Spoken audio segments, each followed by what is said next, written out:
Okay, so we're going to complete the square. First, we need to talk about the ax squared plus bx plus c, which is a quadratic trinomial.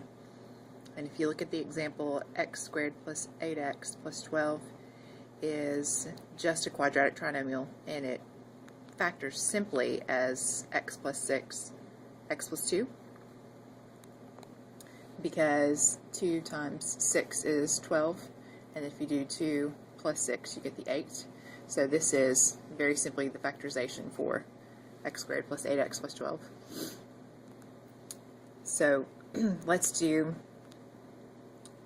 a perfect square trinomial, which is a quadratic trinomial. We're going to go backwards. So we're going to go from two binomials that will multiply up and give us a perfect square trinomial. So if I already know what factors out, let's say I have a plus b squared, and I know that's two binomials, a plus b, because I have two of them. It's squared, and they're exactly the same. Let's say we FOIL these two. So I have a times a, which is a squared. I have a times b, which is ab. Then I have b times a, which is ab, and I have b times b, which is b squared. I have like terms, which combine, so that I have the 2ab, a squared plus 2ab plus b squared. That is a perfect square trinomial right here. And it is a perfect square trinomial because you have these two perfect square terms, and because this center term is combined from two of the identical terms, and you have twice their value here in the center. So that distinguishes it from any quadratic trinomial, any regular quadratic trinomial that could be factored in this manner, where you have this pattern, the factors of c that add up to b. You could still do factors of c that add up to b, but you can get to this even more simply by knowing this square root, this square root, and a times b times 2 will give you this center term. So let's look at this. These will always factor the same way. You know this and this, a and b, and it's just that binomial squared. It'll always get you down to this. So here's an example of this perfect square trinomial. X squared plus 10x plus 25. If we look at it and we go, oh, well, I think this is a perfect square, and this is a perfect square, and this looks like 2 times AB, 2 times this and this, so I think I'll have x plus 5. Well, I can check it.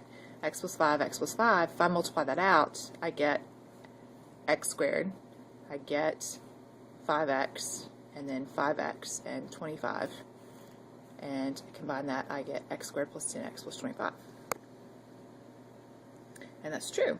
So you can see square root is 5, square root is x, so x squared, 5 squared, and if I do x times 5 times 2, I do get 10x. So this is a perfect square trinomial in that form. So that takes me to completing the square. So if I have something that is not a perfect square trinomial, also not factorable, like this problem, x squared plus 16x minus 9, I have these steps. Move c. So I'm moving 9 over. And then I need to take b, which is the 16, and I've got to add half of it and square that. So half of that 16 is 4. I square 4 and I add it to both sides. Excuse me. Half of 16 is 8, and I square that. That's 64. So I add that to both sides. Now what I have is this side is now a perfect square trinomial. This is 8, that square root. This is x.